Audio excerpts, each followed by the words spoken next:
Assalamualaikum warahmatullahi wabarakatuh. Alhamdulillahi rabbil alamin. Wassalatu wassalamu ala ashrafil mursalin. Nabiyyina wa maulana Muhammadin wa ala alihi wa sahbihi ajma'in. Wa ashhadu an la ilaha illallah wahdahu la syarika lah. Wa ashhadu anna Muhammadan abduhu wa rasuluh.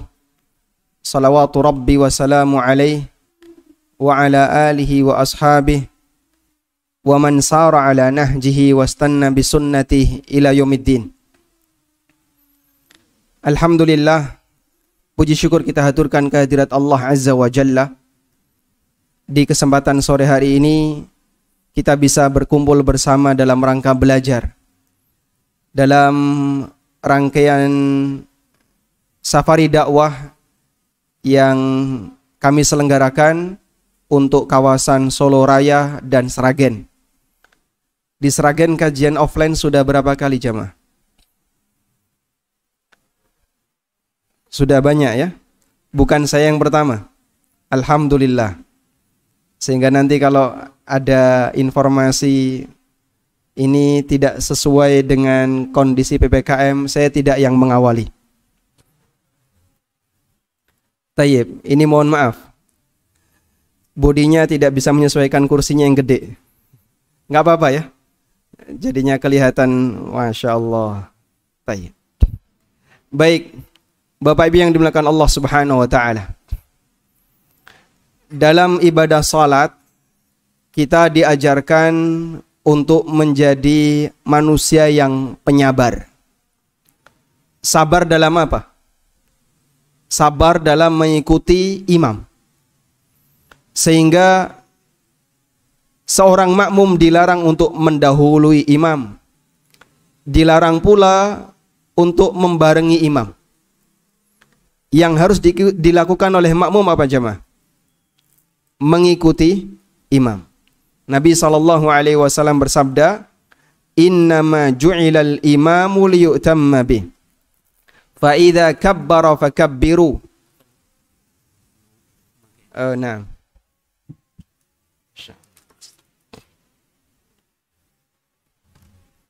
Ini dengan ini beda? Sama? Sama, tapi untuk menyambung nambah.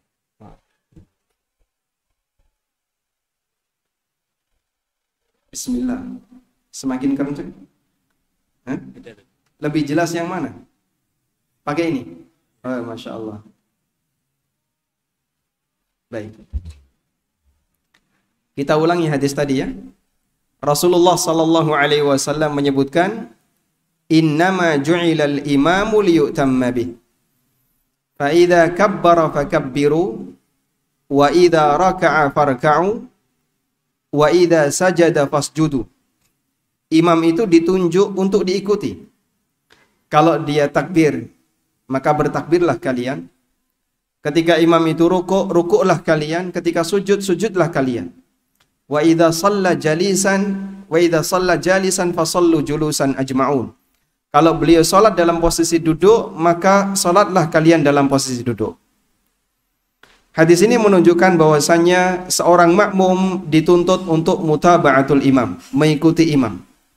Dan bentuk mutaba'atul imam dijelaskan oleh Abu Hurairah radhiyallahu anhu, pada waktu Rasulullah sallallahu alaihi wasallam itu bergerak sujud, enggak ada satupun di antara kami yang menggerakkan badannya sampai Nabi sallallahu alaihi wasallam sempurna sujud. Terus makmum taunya dari mana, Pak? Kalau imamnya sudah sempurna sujud, apalagi kalau masjidnya gede. Terutama mereka yang berada di belakang. Nggak bisa melihat langsung fisik makmum. Acuannya apa? Komando yang diberikan oleh imam. Sehingga makmum baru bergerak ketika imam selesai mengucapkan kalimat akbar. Allahu akbar. Begitu selesai bar, silahkan Anda bergerak. Cuman kadang makmum nggak sabar. Begitu imam sudah Allah akbar, kadang barnya kan nggak kelihatan ya, nggak kedengeran.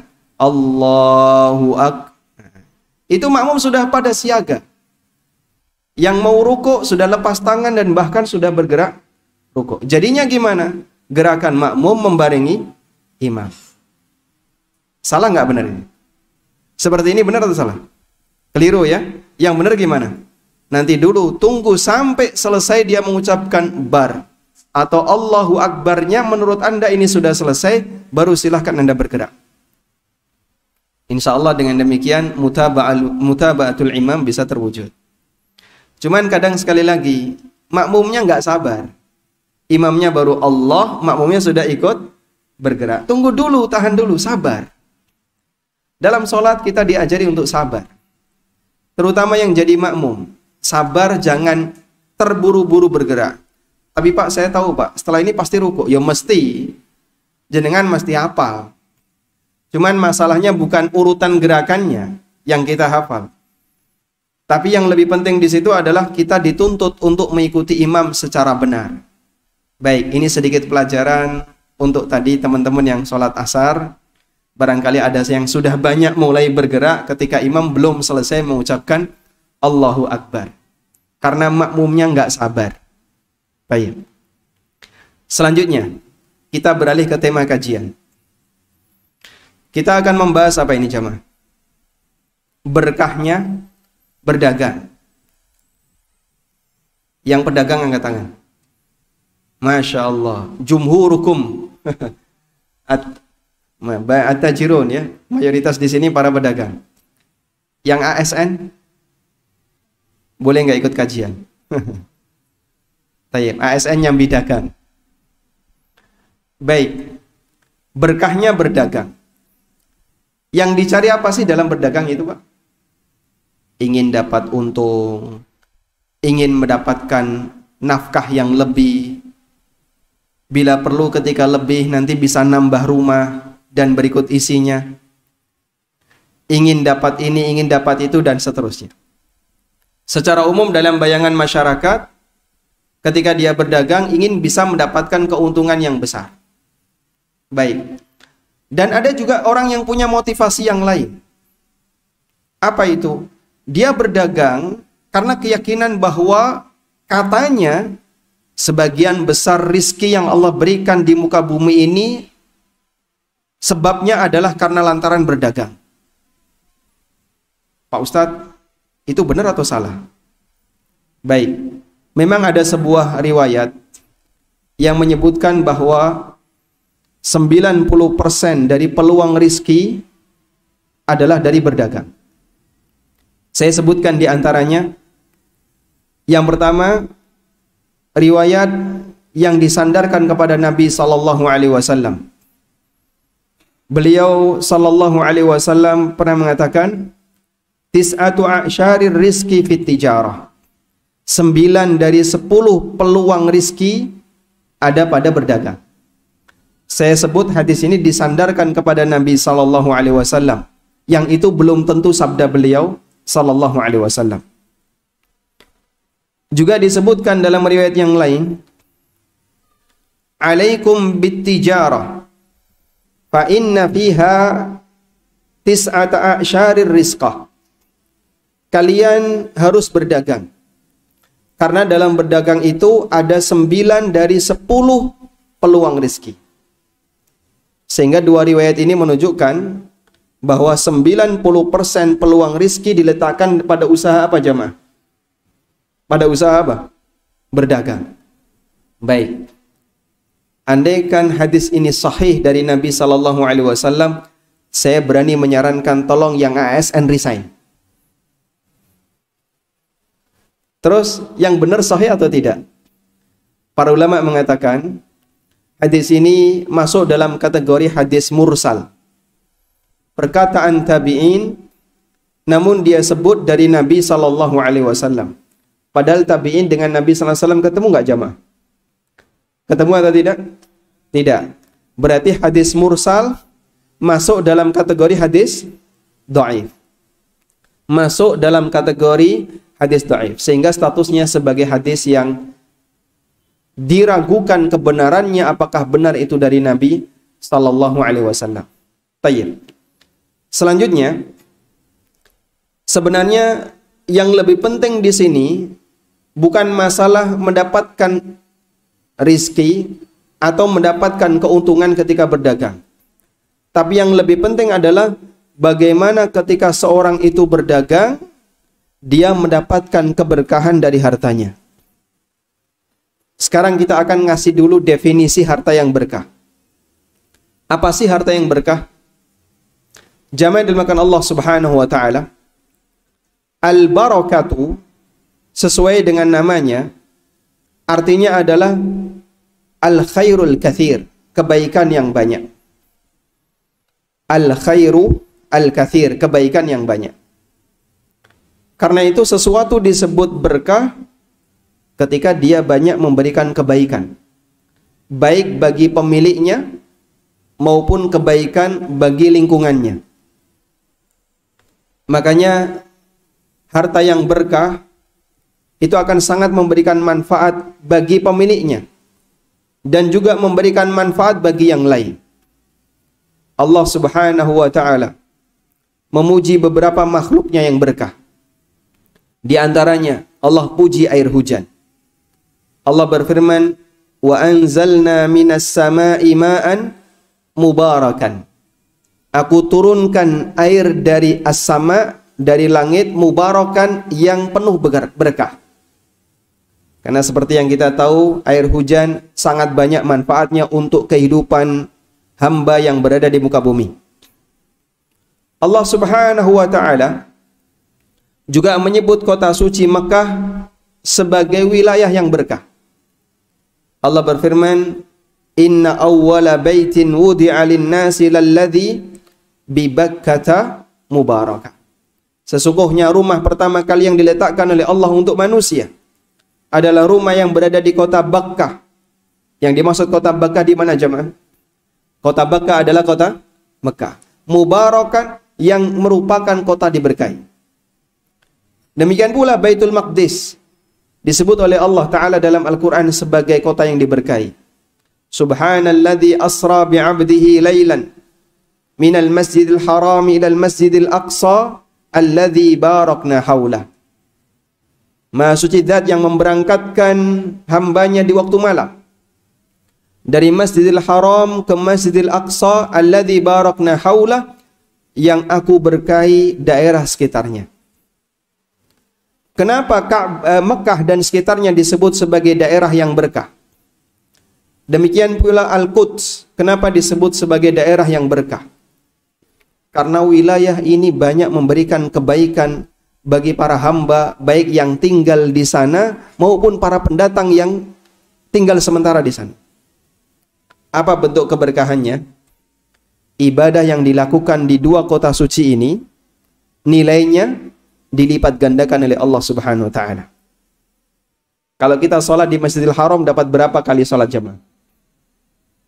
100.000 kali. Kalau di Masjidil Aqsa dapat berapa? 500 kali. Sehingga kuantitas pahalanya berbeda antara mereka yang mengerjakan di tempat yang diberkahi dengan tempat yang tidak diberkahi, atau tidak ada pernyataan diberkahi oleh Allah Subhanahu wa taala. Itulah makna keberkahan, di mana ketika sesuatu itu mendatangkan keberkahan, maka dia banyak mendatangkan kebaikan baik bagi pemiliknya maupun bagi lingkungan yang berada di sekitarnya. Tayyib. Kemudian sebuah harta disebut berkah berarti dia akan memberikan banyak kebaikan bagi pemiliknya. Dan yang kedua, tentu saja harta itu tidak menjadi sumber masalah ketika dia menghadap Allah Subhanahu wa taala. Karena itulah jamaah yang dimuliakan Allah Subhanahu wa taala, hisab terhadap harta yang kita miliki itu satu hal yang pasti. Sebagaimana yang disabdakan Nabi sallallahu alaihi wasallam dalam hadis riwayat At-Tirmidzi, "La tazalu qadam 'abdin yaumal qiyamah hatta yus'al." Kaki seorang hamba enggak bakalan geser kelak di hari kiamat sampai dia ditanya oleh Allah tentang beberapa hal, salah satunya wa an malihi min aina iktasabah wa fima anfaqah. Dia akan ditanya oleh Allah tentang hartanya, dari mana harta itu dia dapatkan dan untuk apa harta itu dia belanjakan. Sehingga hisab terhadap harta itu suatu hal yang pasti. Sebagaimana perkataan Ali bin Abi Thalib ketika beliau ditanya tentang karakter dunia. Bagaimana karakter dunia? Kata sahabat Ali bin Abi Thalib radhiyallahu anhu, halaluha yuhasab wa haramuha yu'adzab. Yang halal dihisab, yang haram diazab. Tidak ada yang ketiga. Baik. Terus harta yang berkah itu apakah juga akan dihisab? Akan dihisab. Hanya saja ketika dia dihisab tidak menjadi sumber masalah bagi pemiliknya. Itulah yang bisa kita harapkan jamaah. Harta yang kita miliki tidak menjadi sumber masalah di hadapan Allah Subhanahu wa ta'ala. Dan itulah bagian yang kita perjuangkan. Sehingga kita tidak berbicara masalah kuantitas, tapi kita berbicara masalah apa? Kualitas sebuah harta yang kita dapatkan.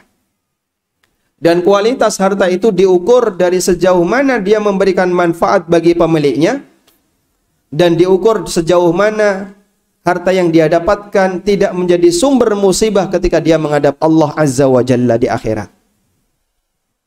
Neraca ini yang kita gunakan. Makanya kalau Anda bertanya, rizki yang berkah itu kayak gimana? Dua tadi jawabannya. Pertama, rizki yang memberikan manfaat bagi pemiliknya dan lingkungannya. Yang kedua, rizki yang tidak menjadi sumber musibah di saat hamba itu dihisap oleh Allah Subhanahu wa ta'ala. Karena itulah tidak mungkin rizki yang berkah kok berasal dari sesuatu yang haram. Tidak mungkin. Makanya sesuatu yang haram betul bisa jadi fisiknya ada, dimiliki oleh orang yang berusaha untuk mendapatkannya, oleh orang yang bekerja mendapatkan rizki yang haram itu. Tapi bisa jadi Allah cabut keberkahannya. Dicabut keberkahannya di mana? Di dunia, dan juga akan mendatangkan azab di akhirat. Contohnya apa jemaah? Contohnya apa? Harta riba. Apa dalilnya Pak? Harta riba termasuk harta yang tidak berkah. Bukan cuman melihat kuantitas, bisa jadi banyak melimpah, tapi ternyata nggak mendatangkan kebaikan bagi pemiliknya. Allah tegaskan itu dalam Al-Quran. Yamhaqullahu ar-riba wa yurbis sadaqat. Allah membinasakan riba dan Allah menumbuh kembangkan sedekah. Al-Hafidh Ibnu Katsir rahimahullah menyebutkan dalam tafsirnya, makna yamhaqullahu riba ada dua. Makna kalimat yamhaqullahu riba ada dua. Makna yang pertama, bi ayyudhibahu bil kulliyah min yadi sahibihi. Allah akan cabut harta riba itu 100% dari tangan pemiliknya. Artinya apa? Allah hilangkan harta itu. Allah buat musnah harta itu. Allah mampu nggak seperti itu, Pak? Wa ma dzalika 'alallahi bi'aziz. Nggak sulit bagi Allah Ta'ala. Ada orang yang dia bisa mendapatkan harta yang melimpah. Jumlahnya sangat banyak. Bisa dia pakai untuk beli rumah. Bisa dia pakai untuk beli kendaraan. Tapi ludes dalam waktu sekejap. Ada kayak gitu jemaah? Banyak kita jumpai. Bahkan dalam realita kehidupan. Agar bisa menjadi pelajaran bagi yang lain. Sehingga betapa banyak ada orang yang dia melakukan transaksi riba, lalu dia dapat rumah. Dia melakukan transaksi riba sehingga dia punya usaha. Dia melakukan transaksi riba sehingga dia punya mobil. Tapi Masya Allah, gak bisa dinikmati dalam waktu yang lama, habis semuanya. Utangnya tersisa, apa yang sudah dia dapatkan hilang, tidak ada satupun yang tersisa. Dan itu mudah bagi Allah Subhanahu wa ta'ala. Sehingga dalam hal ini harta itu dicabut oleh Allah Ta'ala dari tangan pemiliknya 100%. Makna yang kedua, kata Ibnu Katsir rahimahullah, bi alla yantafi'a bihi. Orang ini tidak bisa, harta itu tidak bisa memberikan manfaat bagi pemiliknya, sehingga pemiliknya tidak mendapatkan apapun dari harta itu, meskipun harta itu dibuat utuh, tapi dia nggak bisa mendapatkan manfaat darinya. Dan bisa jadi ini hukuman yang kedua yang mungkin bagi sebagian orang nggak begitu nampak. Contohnya gimana Pak? Memiliki tapi nggak bisa memanfaatkan. Ada nggak yang kayak gitu Pak? Ada nggak? Memiliki harta tapi nggak bisa memanfaatkan. Ada Pak? Ada. Contohnya gimana Pak? Kaya tapi nggak bisa poligami. Masya Allah. Tepat sasaran ya. Niki nyindir sinten Pak? Masya Allah.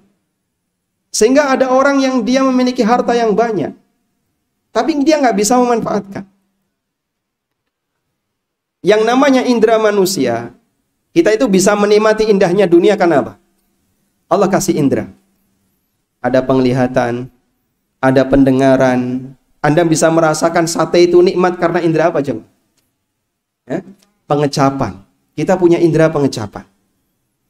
Anda bisa meraba ini halus, ini kasar, karena kita punya indera peraba.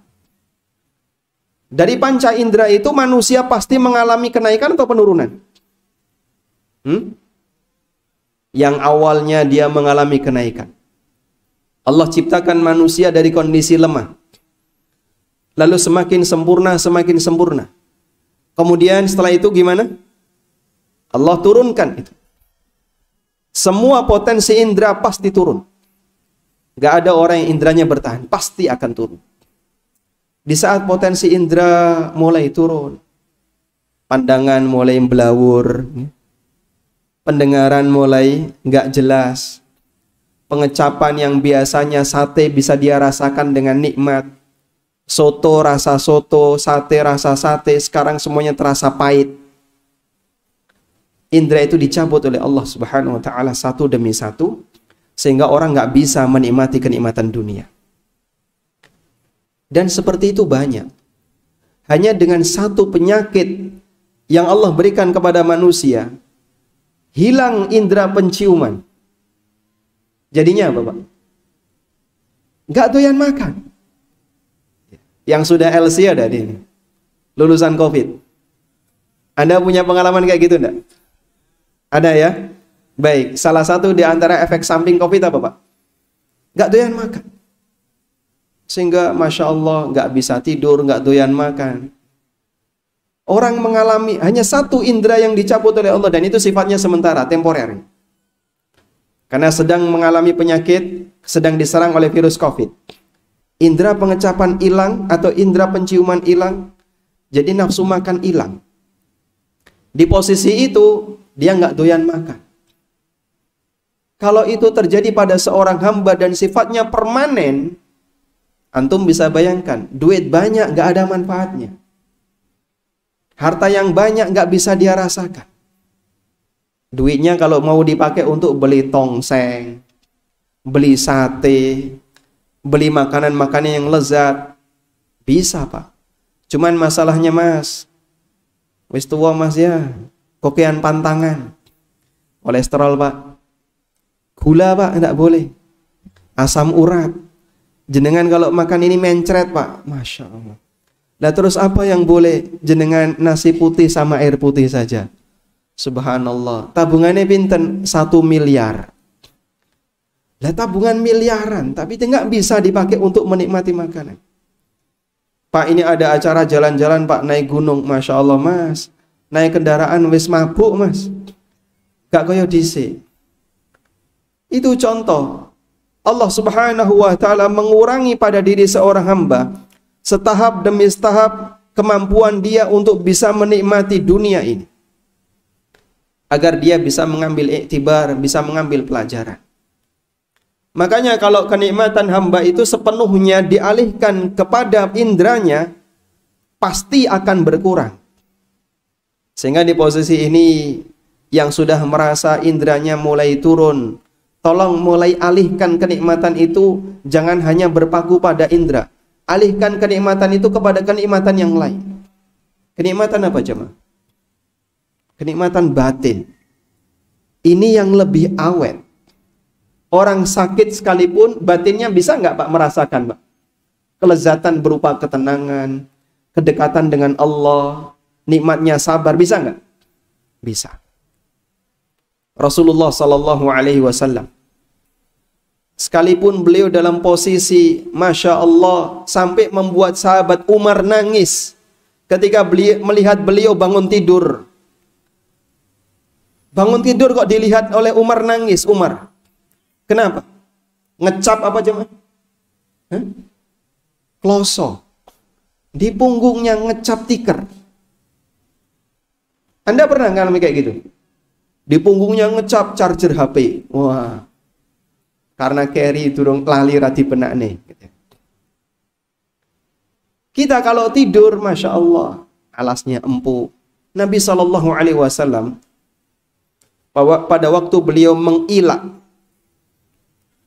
beliau bersumpah tidak akan mendekati seluruh istri beliau. Sehingga beliau melakukan ilak. Sumpah untuk apa tadi? Tidak mendekati istri selama 1 bulan. Nabi SAW tinggalkan semua rumah yang di situ ada istri beliau. Dan beliau tinggal di gubuk milik salah seorang sahabat. Sebuah gubuk yang jauh dari rumah istri-istri Nabi SAW. Para istri Rasulullah SAW itu rumahnya di sekitaran Masjid Nabawi. Beliau tinggal di sebuah lahan, di situ ada gubuknya, di situ beliau tidur. Selama 1 bulan. Karena tidak ada wanita di dalam rumah, sehingga sahabat ketika menjenguk Nabi SAW, mereka begitu mudah keluar masuk. Pada satu siang hari, Umar bin Khattab radhiyallahu anhu ingin menjenguk Rasulullah SAW. Dan di kala itu beliau sedang tidur siang. Datang Umar bin Khattab radhiyallahu anhu. Pertama yang beliau lihat ke dapur tempat Nabi SAW istirahat. Dilihat, nggak ada makanan. Yang ada hanya sebuah mangkok, di dalamnya ada air. Ketika Umar bin Khattab radhiyallahu anhu dalam suasana seperti itu, Nabi SAW terbangun.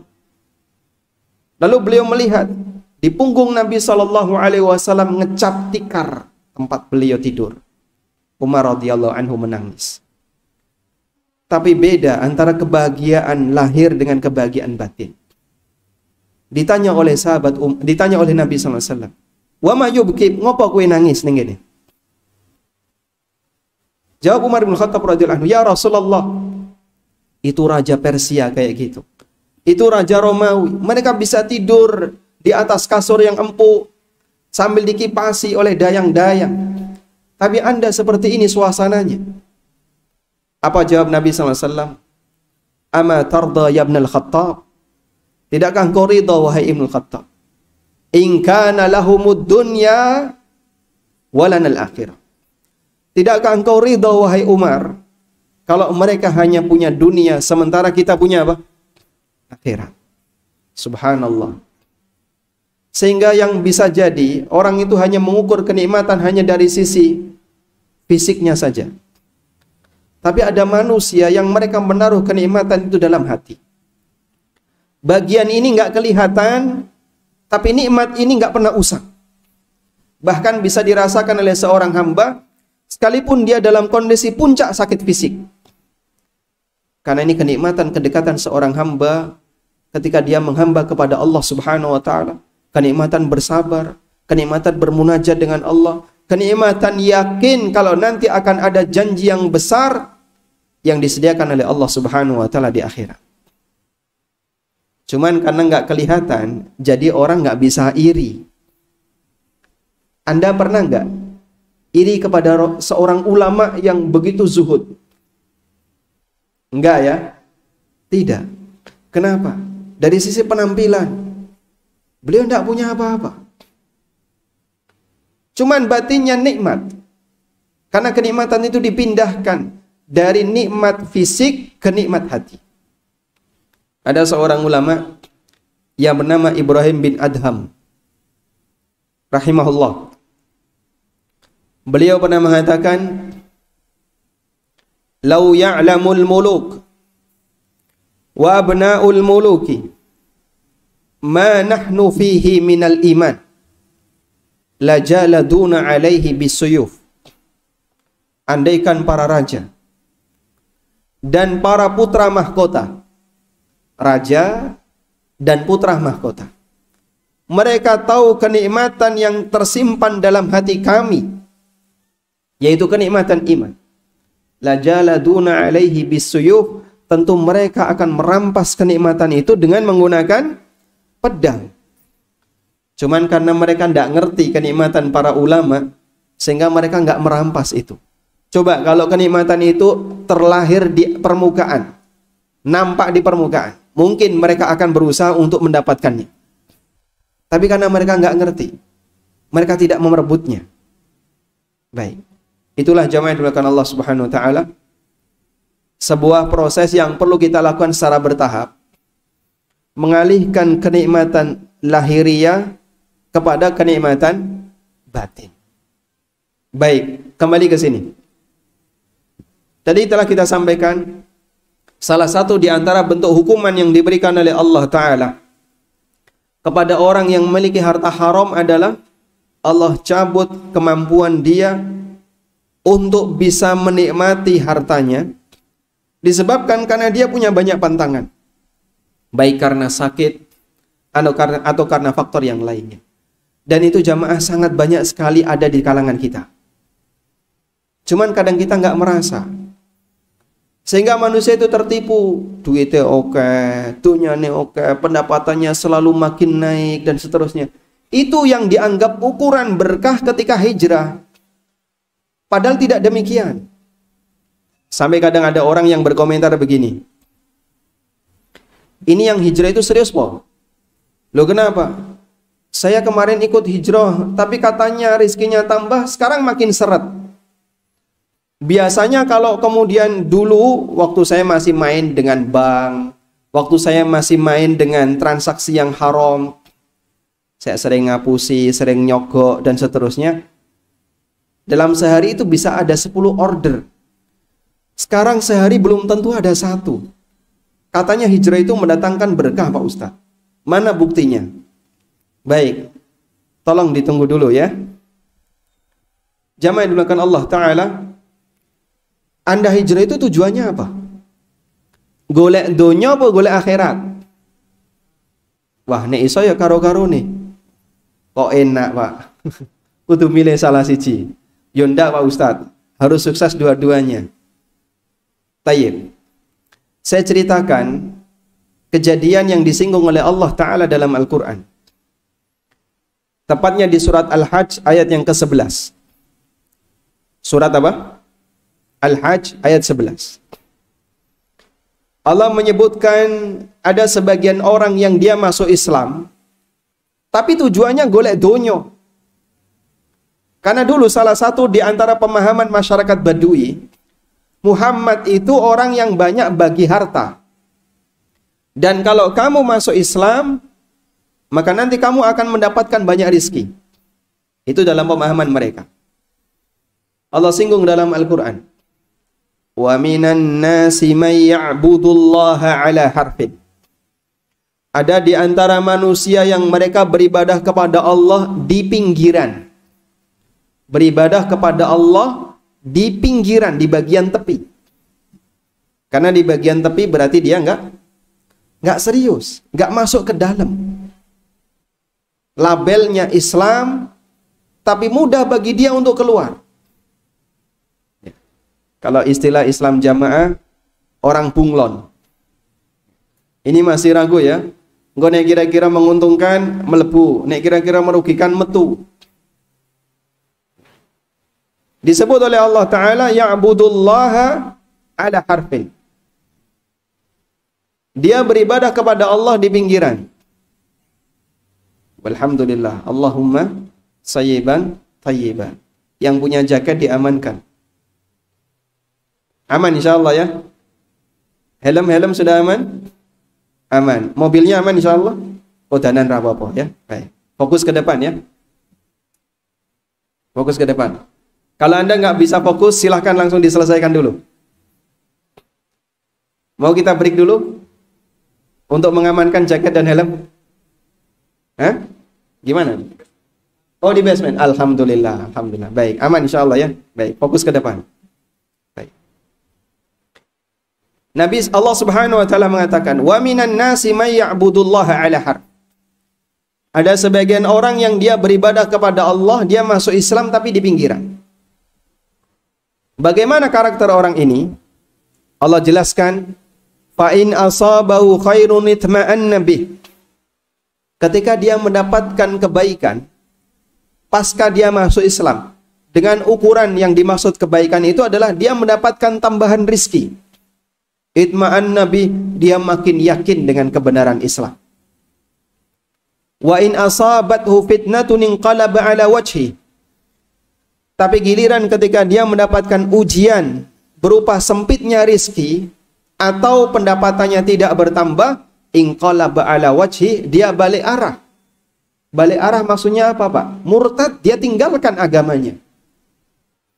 Lalu kata Allah Subhanahu wa taala, khasirat dunya wal akhirah, dzalika huwal khusranul mubin. Menungso kaya ngene iki, manusia seperti ini rugi donya akhirat, dan itu merupakan kerugian yang paling nyata. Baik, Ibnu Abbas bercerita. Ibnu Abbas menafsirkan ayat ini, menyebutkan kejadian latar belakang yang menjadi sababun nuzul ayat. Apa kata Ibnu Abbas? Kana ar-rajulu yaqdumul Madinah. Ada badui, beberapa orang badui. Badui artinya mereka yang tinggal di pelosok. Ketika dia masuk Islam, dipenuhi dengan banyak kepentingan. Datang ke kota Madinah. Ngapain dia datang ke kota Madinah? Menyatakan diri masuk Islam. Lalu dia pulang. Seusai masuk Islam, dia pulang. Begitu dia pulang, sing dititeni itu dua. Bojone karo ontone. Niteni opone, Pak? Kata Ibnu Abbas, fa in waladat imra'atuhu gulaman wa natijat khailuhu. Dua ya, yang satu istrinya, yang satu kudanya, bukan ontanya, kudanya. Fa in waladat imra'atuhu gulaman wa natijat khailuhu. Begitu dia selesai masuk Islam, lalu dia pulang. Kalau istrinya melahirkan anak laki-laki dan kudanya juga mana melahirkan anak, maka dia semakin yakin. Dia mengatakan, hadza dinun shalih. Agama sing kaya ngene iki lho, agama sing apik. Buktine napa? Begitu saya masuk, anak saya langsung lahir laki-laki. Jaranku mana? Kuda saya beranak, onta saya beranak, dan seterusnya. Dia merasa senang dengan adanya tambahan rezeki, sehingga dia semakin yakin dengan agama yang baru saja dia anut. Sebaliknya, wa illam talid imra'atuhu walam tantij khailuhu qala hadza dinu su'in. Tapi kalau dia pulang, ternyata istrinya enggak hamil, kalaupun hamil yang dilahirkan anak perempuan, kudanya juga enggak mana, ontanya tidak bertambah, kambingnya tidak bertambah, maka dia komentar, hadza dinu su'in. Iki ketoke kok agama sing elek. Standarnya di mana, jemaah? Standarnya di mana? Dunia. Kalau seperti ini yang jadi standar teman-teman yang hijrah, meninggalkan bank, meninggalkan riba, meninggalkan harta haram, lalu standar dia diukur dari nanti ketika usaha makin tambah ataukah turun hasilnya, nggak jauh beda dengan badui. Ini karakter siapa? Karakter siapa, Pak? Badui. Dan bisa jadi karakter itu melekat pada kaum muslimin zaman sekarang. Badui-badui yang punya pemahaman kalau hijrah itu konsekuensinya kudu sugih. Kalau hijrah, berhijrah, pendapatannya harus semakin meningkat. Jenengan itu golek opo? Hijrah apakah untuk nyari dunia? Ataukah hijrah dalam rangka untuk menyelamatkan harta Anda ketika kita dihisab di hadapan Allah? Kalau hijrah hanya untuk mencari dunia, nggak ada bedanya dengan karakter badui itu. Yang mereka punya pemahaman, masuk Islam itu kudune sugih. Nek masuk Islam kok tambah kere, masuk Islam bahkan kemudian hartanya habis. Wah, ini jangan-jangan agamanya mengajarkan kesesatan. Karena tidak mendatangkan keberkahan dunia. Subhanallah. Bukan seperti ini yang dimaksudkan. Bahkan sampai Allah Subhanahu wa taala menyebutkan komentar orang munafik terhadap para sahabat Nabi Sallallahu Alaihi Wasallam. Sahabat itu ketika masuk Islam tujuannya apa? Tujuannya apa coba? Mereka ketika masuk Islam tujuannya apa? Ingin berjuang bersama Nabi Sallallahu Alaihi Wasallam, mengambil bagian untuk menyebarkan syariat Allah Ta'ala.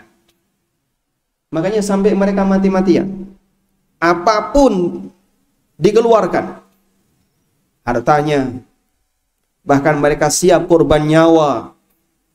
Mereka siap untuk menjadi garda terdepan membela Rasulullah Sallallahu Alaihi Wasallam. Mereka korbankan semuanya demi tegaknya dinul Islam, karakter para sahabat. Sehingga sampai Allah Subhanahu wa taala banyak memuji para sahabat Nabi sallallahu alaihi wasallam. Kuntum khaira ummatin ukhrijat linnas, as-sabiqunal awwaluna minal muhajirin wal ansar. Kemudian apa lagi? Was-sabiqunal awwaluna minal muhajirin wal ansar walladzina taba'uhum bi ihsanin radhiyallahu anhum wa radu'an. Laqad radhiyallahu 'anil ladzina yubayyi'unaka tahta asy-syajar. Dan banyak ayat-ayat yang lainnya yang memuji para sahabat Nabi sallallahu alaihi wasallam karena mereka habis-habisan dalam membela dakwah Rasulullah sallallahu alaihi wasallam. Saking besarnya kekuatan mereka ketika hijrah sampai harus menghabiskan segalanya. Orang munafik komentar apa? Orang munafik komentar apa? Orang munafik itu komentar, gharraha ulai dinuhum. Mereka ini telah ditipu oleh agamanya. Allah sebutkan di surat Al-Anfal ayat 49. Al-Anfal ayat 49. Idh yaqulul munafiquna walladzina fi qulubihim maradun gharraha ulai dinuhum. Ingatlah ketika orang munafik dan orang yang punya penyakit hati, orang yang masih punya penyakit dalam hatinya. Apa perkataan mereka? Mereka itu nyebut para sahabat gharraha ulai dinuhum. Sahabat itu telah ditipu oleh agamanya. Karena mereka melihat belum pernah ada manusia, kalau boleh kita sebut apa ya, mati-matian dalam membela dakwah Islam. Saya mau menyebut gila dalam bersikap kayaknya nggak sopan ya. Biasanya orang kalau nyebut kebangetan apa? Wedan, gitu ya. Mati-matian dalam membela dakwah Rasulullah Sallallahu Alaihi Wasallam. Orang munafik nggak pernah melihat kayak gitu. Kok ada orang kayak gini ya? Dia mau menyerahkan seluruh hartanya. Dia serahkan jiwanya. Segalanya diserahkan untuk Nabi SAW. Sampai mereka itu punya komentar, kayaknya orang kayak gini ini ditipu sama agamanya. Gharraha ulai dinuhum. Dan kayak gitu Pak, komentar yang sama terjadi pada kita. Kamu jangan ikut-ikutan yang kayak gitu. Lah kenapa? Yang gerakan-gerakan hijrah itu loh, itu ditipu sama ustadznya itu. Ditipu sama siapa Pak? Sama ustadznya. Itu setor sama ustadznya itu. Makanya suruh meninggalkan ini, terus semua hasil dia kerja nanti sekian persen diserahkan untuk kajian, setor ke ustadznya. Itu ditipu itu sama ustadznya. Subhanallah. Komentar orang munafik dulu mirip seperti komentar orang masa sekarang. Untuk mereka yang sedang menjalani hijrah. Ada banyak orang yang ketika dia sudah punya semangat untuk hijrah, meninggalkan yang haram, meninggalkan riba, meninggalkan harta haram, dia punya ketegangan dengan mertua. Dia punya ketegangan dengan orang tua, punya masalah dengan keluarga. Sampai muncul komentar seperti itu. Kamu itu ikut gerakan apa, aliran apa? Itu radikal. Ditipu kamu sama ustadzmu. Subhanallah. Betapa miripnya dulu dengan sekarang. Makanya betul apa kata orang ya. Sejarah itu berulang, yang beda hanya di pelakunya. Kalau dulu sejarah ini dialami oleh orang munafikun ketika mereka mengkritik para sahabat Nabi sallallahu alaihi wasallam, sekarang juga ada orang yang modelnya kayak gitu. Dia mengkritik orang-orang saleh yang siap untuk meninggalkan harta haram, tapi dengan maksud untuk mengecilkan semangatnya. Itu ditipu sama ustadznya. Ada orang yang punya pandangan kayak gini ya. Waktu dia melihat, sekarang mungkin suasananya lebih apa ya? Menjadi pemandangan yang biasa. Dulu Pak, orang bercadar itu jarang nggak Pak? Jarang ya. Di Jogja masih sangat sedikit. Apalagi di daerah-daerah sekitar. Sehingga pada saat ada suasana seperti itu, orang punya pandangan yang aneh-aneh. Ini Masya Allah, gendong cah cilik, gurine ono cah cilik, bayi. Belakangnya anaknya yang masih TK, depannya anak yang masih SD. Satu motor, panas-panas. Dalam posisi jilbabnya seperti itu. Apa gak sumuk? Komentar sebagian orang. Masya Allah, iki aliran apa kok nipu kaya ngene. Ibu ini ditipu sama kelompoknya. Subhanallah. Komentar seperti itu muncul dulu ya. Sekarang kan sudah mulai berubah ya. Karena yang biasanya pakai motor sekarang sudah pakai Mercy. Ya. Itu Masya Allah. Coba jumlah motor, parkir motor sama parkir mobil luas mana? Luas mobil ya? Masya Allah ya. Berarti banyak motor ya. Tayyib. Suasana sudah nggak seperti dulu. Orang melihat seperti ini jadi hal yang biasa. Pemandangan dulu, orang komentar kayak gitu Pak. Ini pasti ditipu. Nah begitu gerakan hijrah mulai berdatangan, kita akan mengenal anti riba, anti harta haram. Itu baru berapa tahun? Gerakan ini muncul sekitar 2014, 2015. Masih sangat balita. Sehingga ketika gerakan ini muncul, nambahi masalah. Yang dulu mungkin dalam kajian-kajian para asatidzah salafi jarang menyinggung masalah riba, jarang menyinggung masalah harta haram, fikih muamalah jarang disinggung. Begitu itu muncul, Masya Allah, teman-teman dari Ahlu Sunnah, mereka yang pertama kali menyambut. Ustadz Erwandi, Ustadz Arifin Badri, Ustadz Khalid Syamhudi, dan beberapa asatidzah yang mereka concern dalam bidang muamalah. Mengangkat tentang haramnya riba, orang jadi mulai sadar. Timbullah gerakan-gerakan orang meninggalkan harta haram. Para pedagang yang dulunya tenggelam dalam maksiat riba, diserahkan semuanya. Menimbulkan banyak masalah. Sing pegatan kata, gitu. Padu karo moro sepo. Belum lagi dia punya masalah dengan orang tua. Bahkan sampai ada yang masuk penjara. Ada nggak kayak gitu? Banyak jamaah. Tapi itulah konsekuensi hijrah. Baik. Karena itu jamaah dimulakan Allah. Kalau kita berbicara keberkahan harta yang didapatkan oleh seorang pedagang hanya dengan ukuran kuantitas, berarti dia belum siap hijrah. Tapi kalau dia berbicara keberkahan ketika berdagang dengan tujuan muga-muga donya sing tak dapatkan ini, harta yang saya dapatkan ini nanti tidak menjadi sumber masalah pada saat saya dihisab oleh Allah, inilah niat yang benar. Makanya muqaddimah untuk bisa menjadi seorang pengusaha muslim yang benar, muqaddimahnya apa? Muqaddimahnya apa? Pahami tauhid.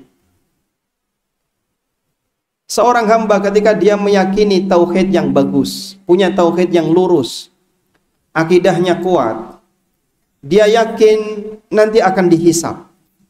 Yakin dengan keberadaan akhirat. Keyakinan itulah yang membuat perjuangan jadi terasa ringan. Karena kalau orang itu masih dalam posisi ragu, saya digoleki donya. Dan banyak orang yang semangat hijrah, tujuannya untuk mencari dunia, bukan tujuannya dalam rangka untuk mencari akhirat. Karena itu jamaah yang dimuliakan Allah, pendidikan yang diberikan oleh Allah Subhanahu wa taala kepada umat manusia sebelum Nabi Shallallahu Alaihi Wasallam mengajarkan tentang masalah hukum-hukum fikih, yang diajarkan pertama apa? Penguatan akidah. Penguatan akidah. Orang kalau sudah dikuatkan akidahnya, dia itu gampang untuk dipengaruhi dengan berbagai macam hukum, meskipun bisa jadi berat konsekuensinya. Sebagaimana perkataan Aisyah radhiyallahu anha. Beliau pernah mengatakan, kalau tidak salah riwayat perkataan Aisyah ini ada di riwayat Bukhari.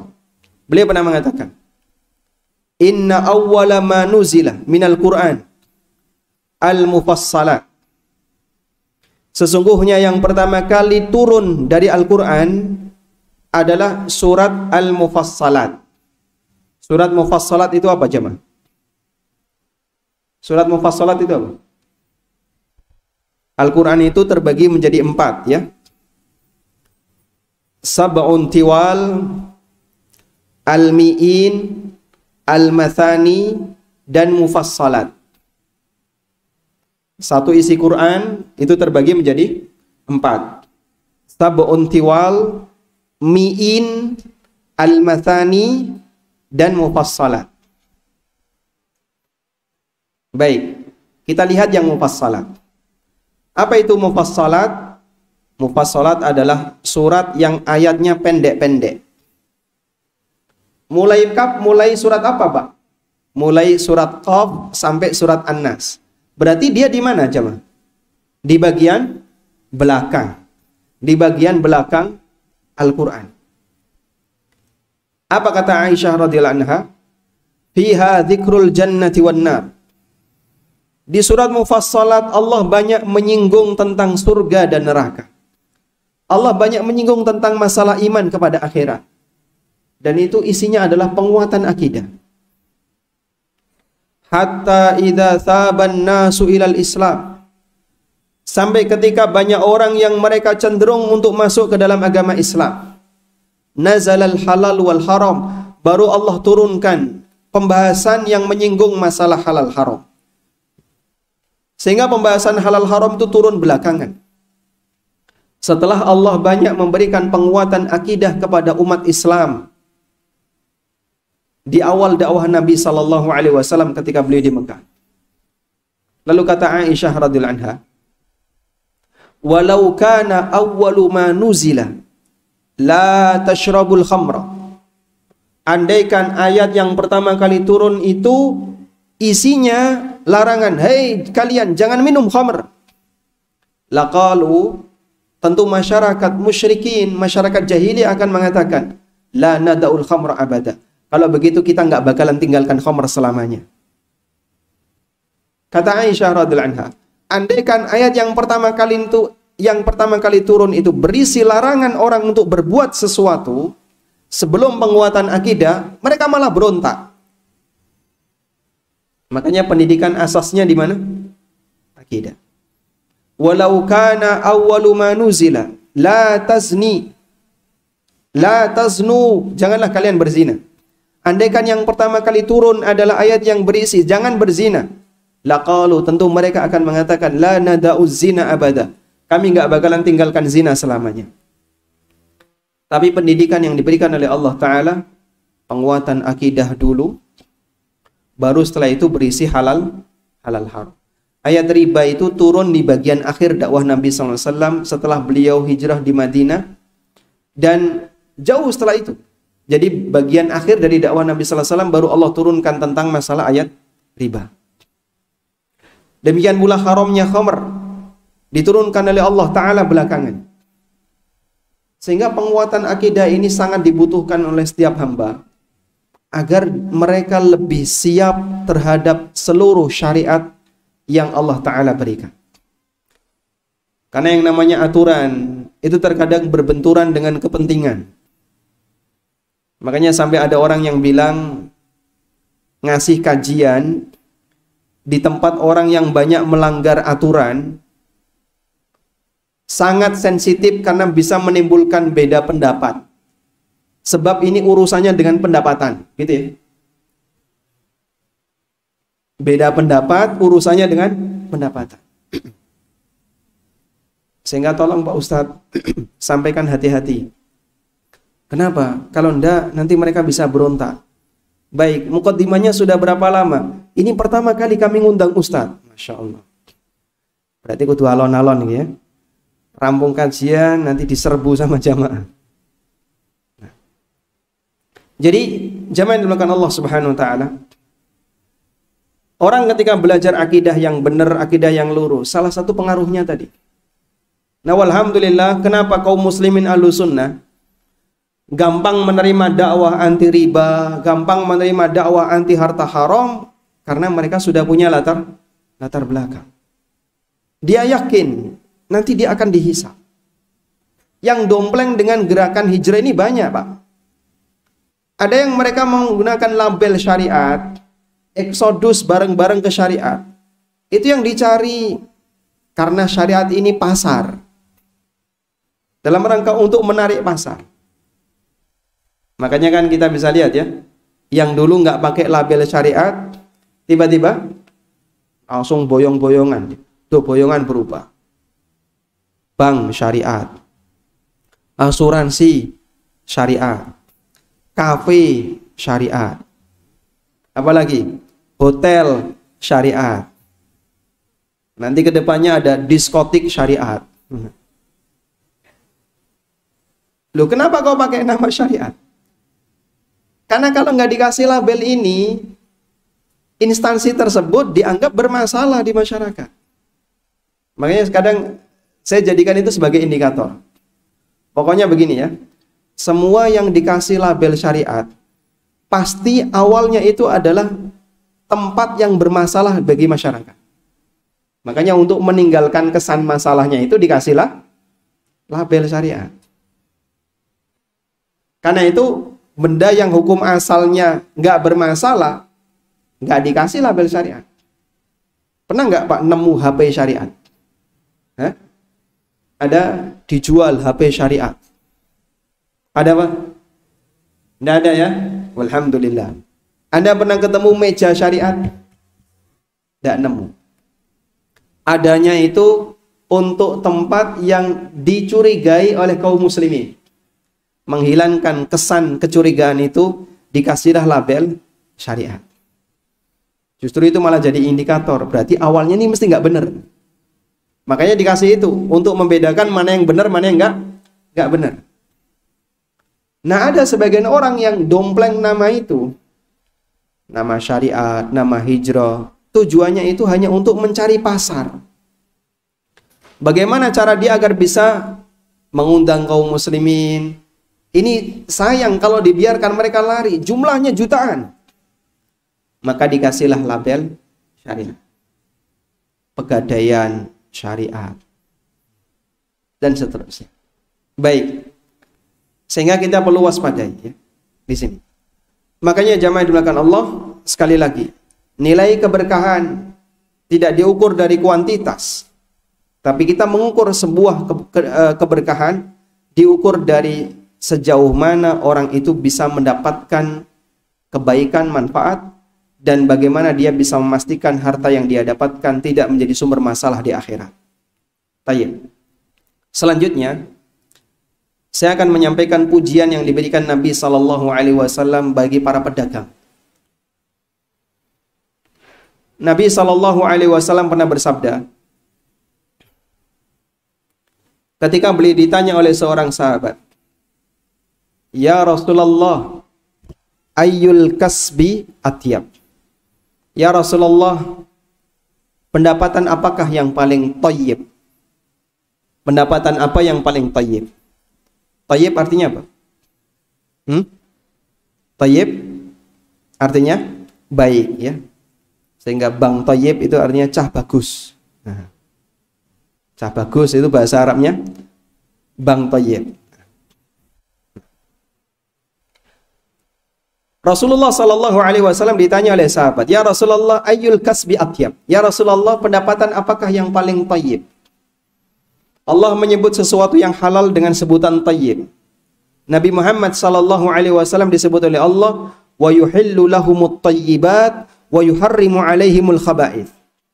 beliau datang untuk menghalalkan yang thayyib dan mengharamkan yang khabith. Sehingga lawan thayyib itu khabith. Maka beliau menyebut sesuatu yang halal dengan sebutan thayyib. Nah, artinya dalam pertanyaan ini sahabat itu ingin tahu pendapatan apakah yang tingkat halalnya paling tinggi. Yang paling thayyib berarti tingkat halalnya paling tinggi. Nabi SAW ngasih jawaban. Ada dua jawaban yang beliau sampaikan. Ada jamaah yang bisa menyampaikan, silahkan. Satu apa? Usaha yang dilakukan dengan tangan sendiri. Yang kedua, perdagangan yang diberkahi. Rasulullah SAW memberikan dua jawaban. Yang pertama, amalur rajul biyadihi. Usaha yang dilakukan oleh seseorang dengan jerih payahnya, dengan tangannya. Sehingga dari situ dia bisa mendapatkan upah. Ini peluang bagi para karyawan. ASN. Kemudian karyawan swasta. Dan seterusnya. Saya tuliskan ini jadi satu buku khusus ya. Judulnya apa Bang? Fikih ASN dan karyawan.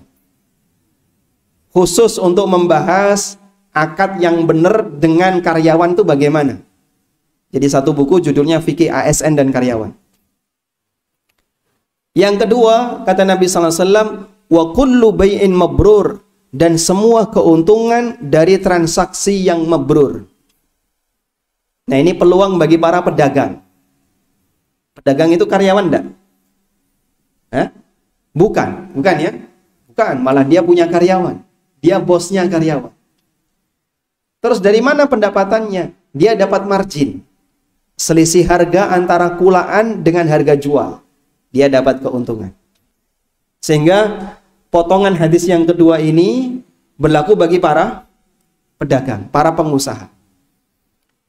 Dan sebenarnya kalau kita bisa perhatikan, semua sumber pendapatan umat manusia hanya dua ini. Kalau dia bekerja lalu dia dapat gaji. Yang kedua, dia seorang pedagang, pengusaha, tajir, lalu dia bisa mendapatkan margin, dapat keuntungan dari unit perdagangan yang dia lakukan. Hanya ada dua kemungkinan ini. Nah, Nabi SAW ngasih batasan. Pertama, dia menjadi seorang yang bekerja dengan jerih payahnya, dan dari situ dia dapat upah. Baik dengan cara menjadi karyawan tetap, atau karyawan kontrak, atau berdasarkan hasil, seperti proyek misalnya. Nanti kalau proyek jadi, dia dibayar. Atau seorang pengusaha yang dia kulaan barang atau memproduksi barang, lalu setelah itu dia jual, kemudian dia bisa mendapatkan keuntungan. Hanya dua itu kemungkinan unit usaha yang dilakukan oleh manusia sejagat raya ini. Tayyib. Kenapa Nabi SAW ngasih motivasi ini? Karena nilai kehalalan harta itu bertingkat. Ada harta yang nilai kehalalannya di derajat sangat tinggi. Ada harta yang nilai kehalalannya lebih rendah lagi. Sampai ada harta yang nilai kehalalannya, nilai thayyibnya itu lebih rendah. Bahkan disebut oleh Nabi SAW sebagai pendapatan yang khabith. Contohnya apa Pak? Halal tapi kok disebut khabith? Contohnya upah tukang bekam. Rasulullah SAW pernah menyebutkan ujratul hajjam khabith. Upah tukang bekam itu khabith. Dan makna khabith di sini bukan karena dia haram, tapi secara status rendah di derajat syariat. Makanya para ulama membuat kesimpulan berdasarkan hadis ini, tidak dianjurkan untuk menjadikan aktivitas ini sebagai sumber pendapatan. Tapi kalau jual beli herbalnya tidak apa-apa. Bekamnya gratisan. Cuman ya tolong hati-hati ya para konsumennya. Kesini mau ngapain? Bekam saja Mas. Gratisan. Jangan memanfaatkan hadis dong Pak. Loh katanya begitu. Tayyib, kembali ke sini. Nah, salah satu di antara yang dipuji oleh Nabi SAW adalah pendapatan berupa keuntungan dari jual beli yang mabrur. Loh, kok ada istilah jual beli mabrur, Pak? Saya kira istilah mabrur itu hanya berlaku untuk haji. Haji yang mabrur. Jual beli juga ada mabrur. Lalu apa makna jual beli mabrur? Mabrur dari kata albir, artinya sesuatu yang baik. Albirru, birrul walidain, berbakti kepada kedua orang tua, sesuatu yang baik. Jual beli yang mabrur adalah jual beli yang nol potensi sengketa. Jual beli nol potensi sengketa. Sehingga transaksi itu sepeser pun tidak meninggalkan masalah, baik masalah di penjual maupun masalah di pembeli. Bebas dari masalah. Ada nggak kayak gitu? Banyak, walhamdulillah. Anda melakukan jual beli, dan antara penjual dengan pembeli sama-sama puas. Penjualnya senang dapat untung, pembelinya senang dapat barang. Makanya kalau kita melakukan transaksi jual beli, barang kita laku, sebenarnya yang untung itu penjual atau pembeli, Pak? Yang untung yang mana? Ya? Kalau terjadi transaksi jual beli, yang dapat untung itu penjual atau pembeli? Kok ragu katanya? Yang dapat untung yang mana? Dua-duanya. Ada nggak pembeli yang dapat untung? Ya banyak, makanya dia beli. Saya dapat cerita begini. Ada orang yang punya toko kelontong. Lalu setelah dia ikut ngaji, walhamdulillah, kenal dengan dalil, mendekat dengan forum kajian, akhirnya dia nggak jual rokok. Ditulisi di depan, tidak jual rokok. Konsumen yang biasanya belanja rokok marah, Pak, di depan toko. Kenapa kok saya kira dodolan rokok? Kenapa? Ya, gue konsumen kok melu nesu ning kene ono apa? Kenapa? Dia merasa sakit hati ketika tokonya nggak jualan apa yang dia butuhkan. Betul nggak? Sehingga biasanya dia bisa mengakses rokok gampang. Tinggal datang ke sini jalan kaki, bayar, dapat rokok. Sekarang, Masya Allah, nek gue rada dol aku golek rokok nek adoh. Kalau nggak gitu terwe, ngintir dewe. Dia bisa mendapatkan manfaat dari situ. Berarti jual beli rokok boleh enggak? Ini contoh yang nggak bener kan dia. Artinya dari peristiwa ini kita bisa mengambil satu kesimpulan bahwa dalam transaksi jual beli itu konsumen juga dapat untung ketika dia mendapatkan barang yang dia inginkan. Sehingga kenapa disebut sebagai jual beli yang mabrur? Karena satu sama lain bisa saling mencukupi. Penjual merasa senang ketika barangnya laku. Pembeli juga senang ketika dia mendapatkan barang yang dia inginkan. Sehingga dua-duanya mendapatkan keuntungan.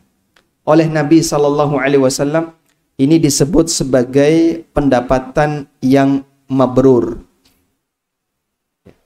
Makanya kalau Anda punya teman ya, baru saja jual mobil ya, dan transaksinya dilakukan dengan cara yang mabrur, Bapak Ibu boleh datang ke rumahnya, kasih ucapan selamat, semoga jadi jual beli yang mabrur, tapi ojo lali cipratane. Loh, biasanya nek wong teko haji kan gitu nggih. Baru pulang haji Anda datang untuk memberikan apa? Ucapan selamat, sampaikan semoga jadi haji yang mabrur, tujuan utama kami adalah golek Zam-Zam. Merah dikai Zam-Zam gak ngaleh. Betul Pak kayak gitu Pak? Hah? Kira-kira kayak mana ya? Tanya. Nah, ketika orang sering melakukan seperti itu, maka harta yang dia dapatkan menjadi harta yang diberkahi oleh Allah Subhanahu wa taala. Mendatangkan kebaikan bagi dirinya dan juga mendatangkan kebaikan bagi yang lain. Dan itu tidak mungkin dilakukan kecuali dengan perasaan sahawatun nafs. Dengan jiwa yang tenang, tidak terlalu bernafsu. Ada seorang sahabat yang bernama Hakim bin Hizam. Siapa namanya? Hakim ibn Hizam. Beliau ini keponakannya Khadijah radhiyallahu anha. Ketika Hakim bin Hizam ini masuk Islam, beliau sering meminta kepada Nabi sallallahu alaihi wasallam. Minta ya Rasulullah dikasih. Minta lagi dikasih, minta lagi dikasih.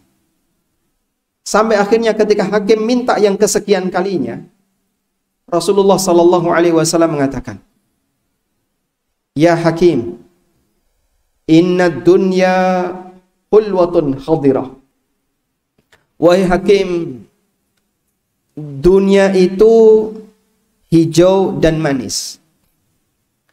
Sesungguhnya dunia itu hijau dan manis. Hijau artinya sedap untuk dipandang. Nyawang sing warnane hijau, motone melu hijau. Padahal sebenarnya warnanya itu merah muda. Cuman matanya berubah jadi hijau.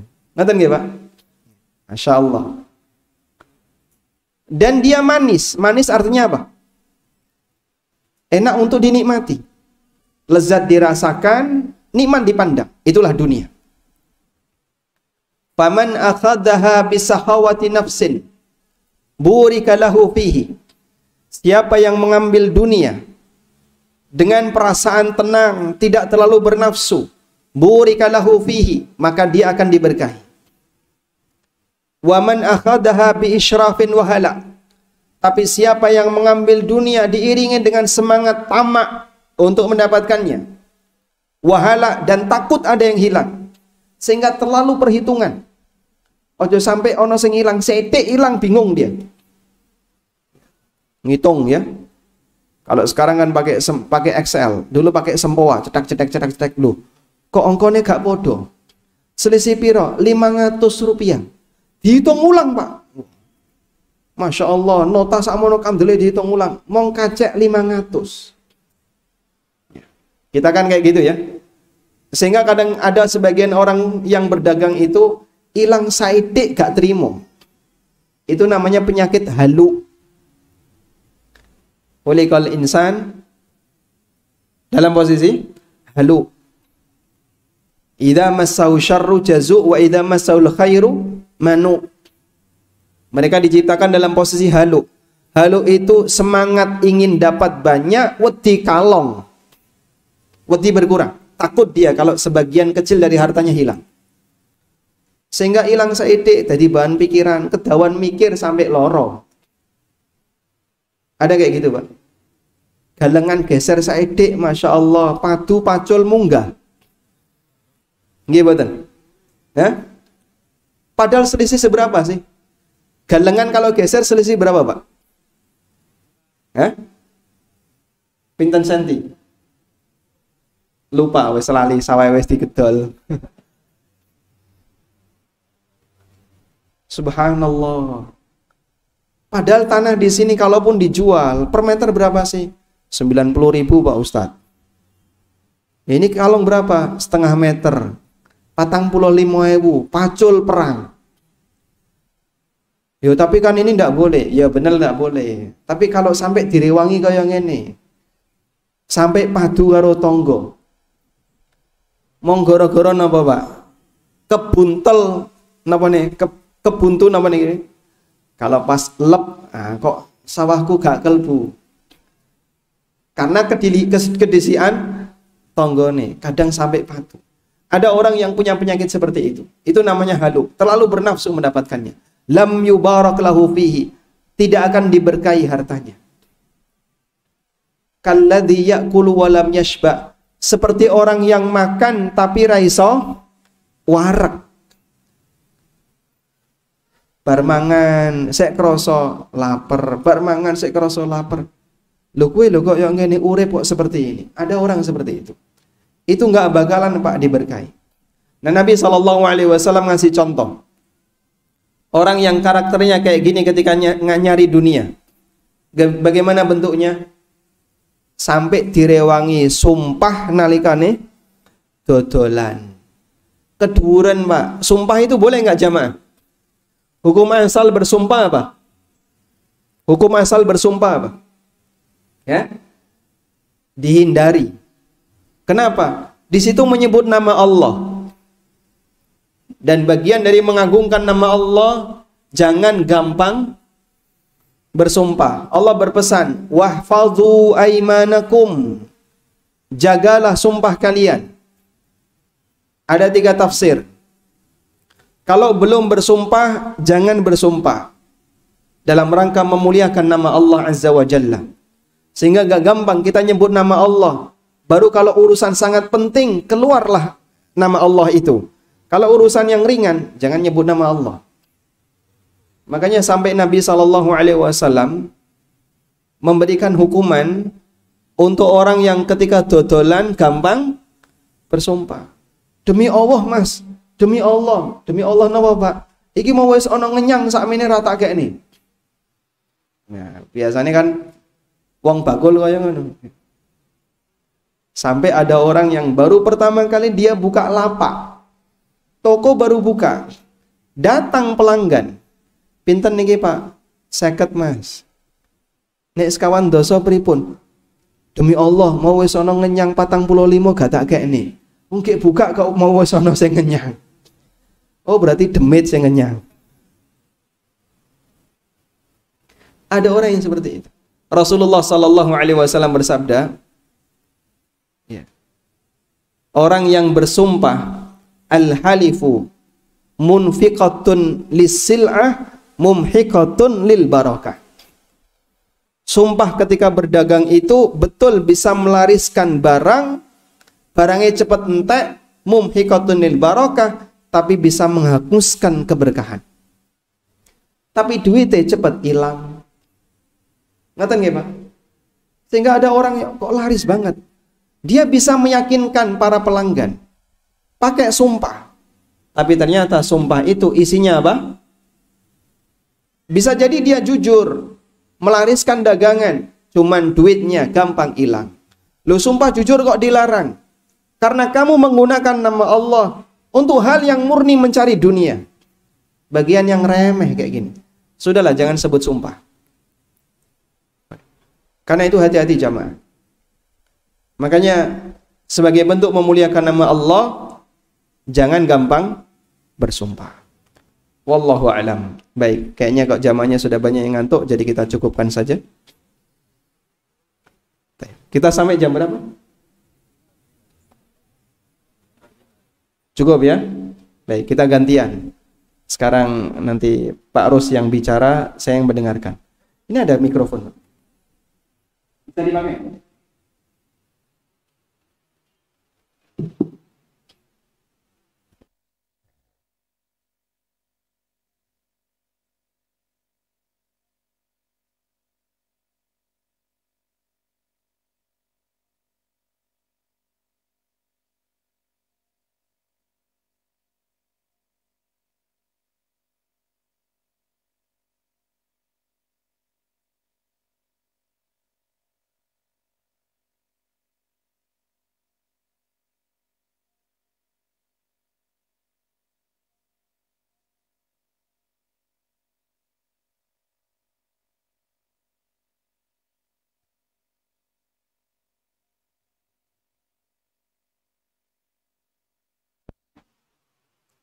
Masya Allah ya.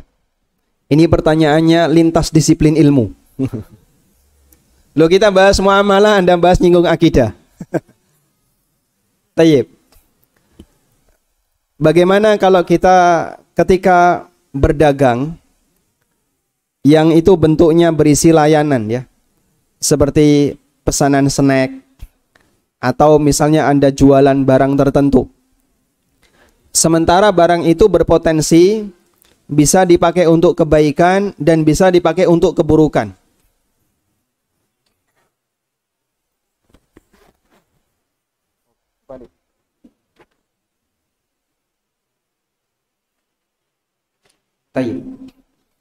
Yang bisa kita jadikan acuan dalam hal ini keterangan Imran bin Husain.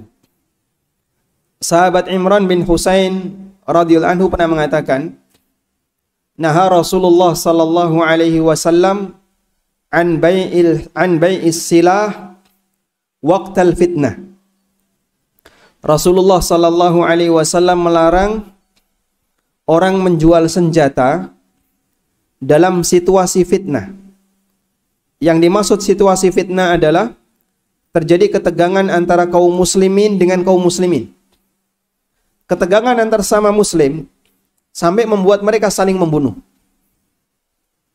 Dalam kondisi seperti ini, nggak boleh ada orang yang memanfaatkan situasi, kemudian dia jual senjata. Kenapa? Dikhawatirkan senjata itu dipakai untuk tindakan maksiat, membunuh kaum muslimin yang lain. Sehingga dalam kondisi genting, mereka harus tahan diri. Jangan sampai menjadikan hartanya untuk kegiatan, atau jangan sampai dia menjual sesuatu yang di situ mengandung unsur ta'awun 'alal itsmi wal udwan, tolong menolong dalam maksiat. Nah, kita bisa kiaskan untuk kasus yang lain. Pak, saya menjual pakaian. Pakaian apa? Daster. Ya tentu saja terbuka auratnya kalau dipakai. Lengannya terbuka, betisnya terbuka. Terus yang beli siapa? Alhamdulillah Pak, yang beli masyarakat umum. Kira-kira pakaian itu dipakai kemana? Ya wallahu a'lam. Kalau pemakainya, pembeli Anda, konsumen Anda, bisa jadi akan menggunakan pakaian itu keluar rumah, maka tidak boleh dilayani. Loh kenapa? Tolong menolong dalam maksiat.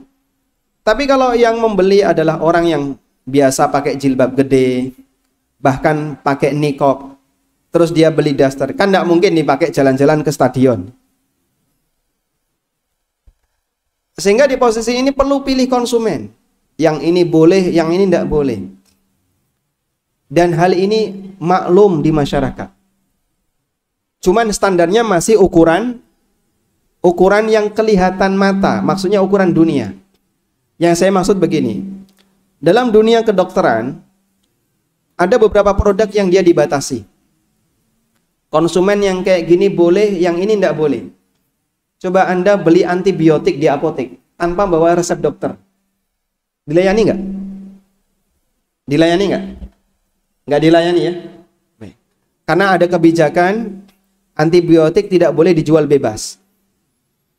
Hanya mereka yang bawa resep dokter yang bisa beli antibiotik. Ada juga produk yang lain. Ini produk yang boleh beli hanya perusahaan farmasi. Gak dijual ke umum. Kenapa? Kalau enggak ini dipakai untuk disalahgunakan. Tinggu mendem. Ya. Dulu ada obat batuk ya. Yang itu bisa dipakai campuran obat mendem. Namanya dextrometorphan. Anda bisa beli itu di apotek dulu, murni dextrometorphan HBR biasanya. Sekarang itu tidak ada Pak, dicari tidak ada, ditutup sama pemerintah. Ini ternyata dipakai alat untuk mendem. Sehingga sebenarnya masyarakat kita dan pemerintah sendiri itu sudah mengakui bahwa dalam transaksi tertentu kadang perlu dibatasi. Ini boleh, ini tidak boleh. Cuman standarnya apa? Masih yang kelihatan fisiknya. Yang nggak kelihatan fisiknya, masalah aurat kan belum diundang-undangkan ya. Ada nggak undang-undang aurat? Pernah ada? Peraturan pemerintah Sragen tentang aurat. Ada? Nggak ada ya? Nggak ada. Nah sehingga seperti ini bicaranya aturan syariat.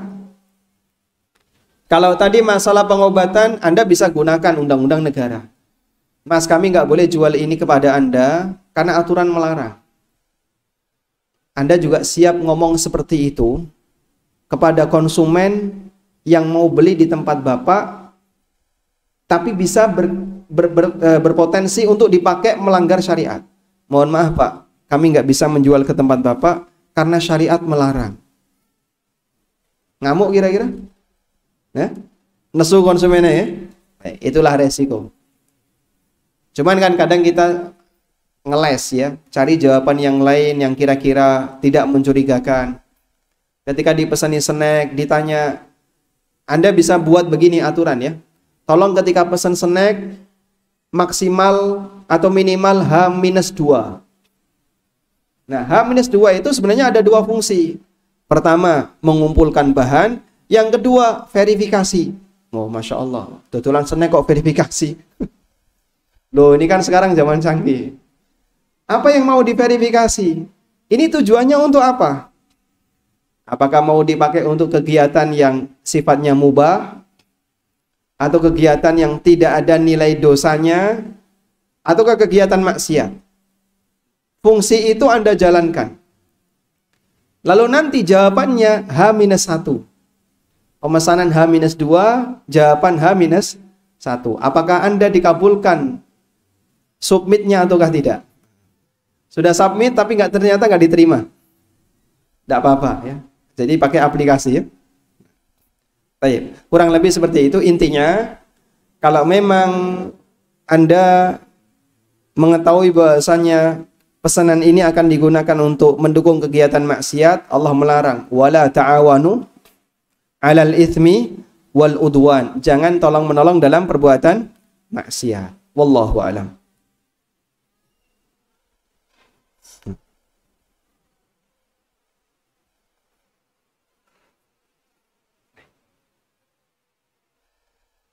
Mati. Pakai ini.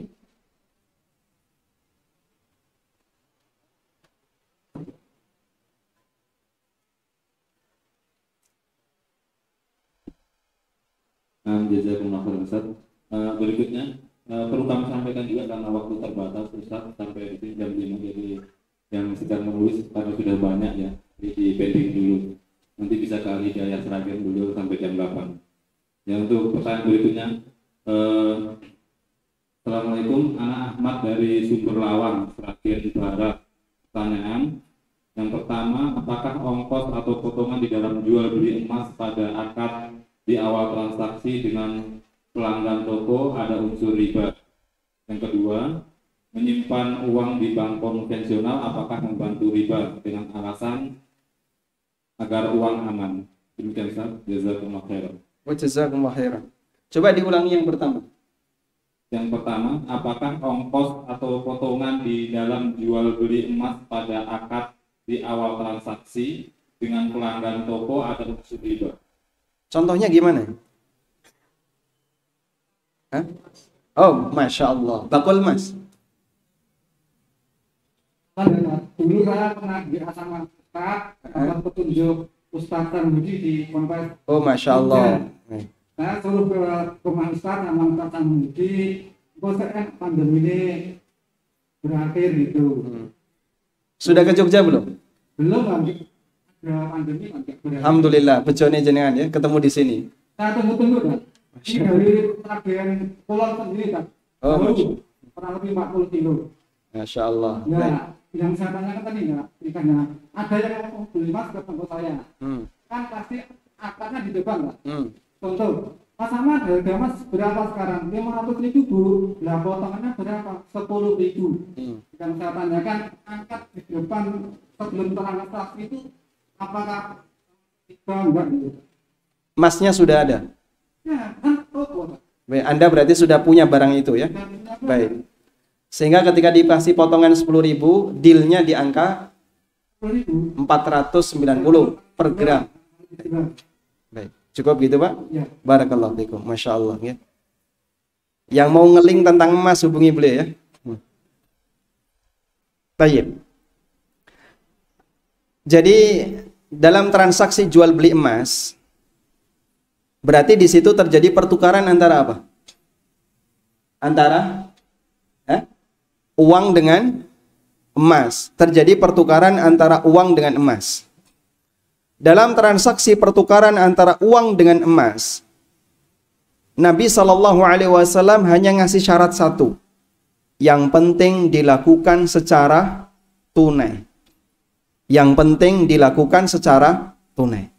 Masalah harga bebas. Sehingga kalau misalnya begini ya, Mas Ahmad jual emas dengan harga 500.000 per gram. Tonggone nek tuku dikasih harga 490. Nek sing tuku koncone dikasih harga 450. Nek sing tuku ustate dikasih harga 600.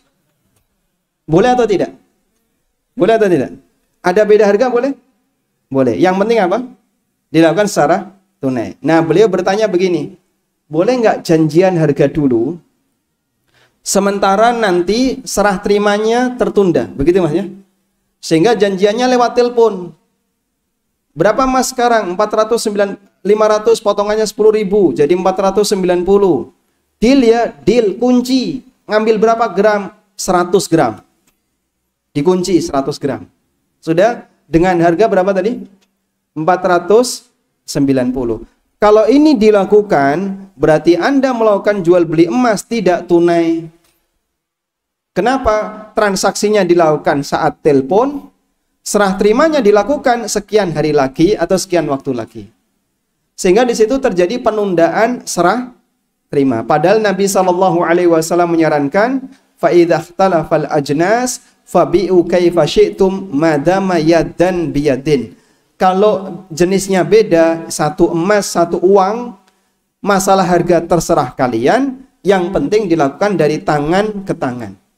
Sehingga kalau ngunci harga itu, barangnya juga harus ada berhadapan-hadapan. Tidak boleh ada yang tertunda. Baik, terus solusinya bagaimana Pak? Kalau yang skema kayak gitu tidak boleh. Jadi dalam kasus yang tadi disampaikan oleh Mas Ahmad, ini akad dilakukan saat telepon, tapi barangnya diserah terimakan nanti saat ketemu. Begitu ya Mas ya? Dan itu masuk dalam kategori riba nasi'ah. Karena kan dikunci. Langsung. Oh langsung di toko. Orangnya datang ke toko. Ketemu dengan ketemu. Kalau ketemu dengan ketemu nggak masalah. Tapi kalau lewat telepon, hari ini Mas berapa? 490. Yo, aku jiko 100 gram. Kunci ya, kunci. Tek. Emas itu kan fluktuasinya sangat sensitif ya. 490, nanti sejam lagi jadi 495. Sejam lagi bisa 493. Kadang naik, kadang turun. Hanya dalam waktu sekian jam. Bakul emas kadang kunci kayak gitu. Tak kunci ya, regane sak menit. Tit kunci. Saya ngambil sekian gram, kunci di angka sekian. Nanti kalau terjadi kenaikan, dia nggak mau nanggung resiko. Tetap bayar sesuai dengan waktu telepon. Ini yang saya maksud, transaksi dilakukan saat telepon, serah terimanya dilakukan saat ketemu. Ada selisih waktu. Ini masuk kategori riba nasi'ah. Tapi nek sama-sama ketemu, sing tuku teko, sing dodol ada di hadapannya, pinten Mas 1 gram 500. Karo tonggo piro? 490. Tak potong 10%. Tak potong 10.000. Langsung dia bayar, ada emasnya, silahkan, boleh. Berarti di sini tidak ada riba. Masalah harga bebas. Ustadznya teko, Pak Ustadz mau ngapain? Beli emas Mas. Nah untuk jenengan 700.000 per gram. Maksudnya digolekno sing apik gitu ya. Boleh atau tidak? Boleh. Masalah harga bebas. Wallahu a'lam.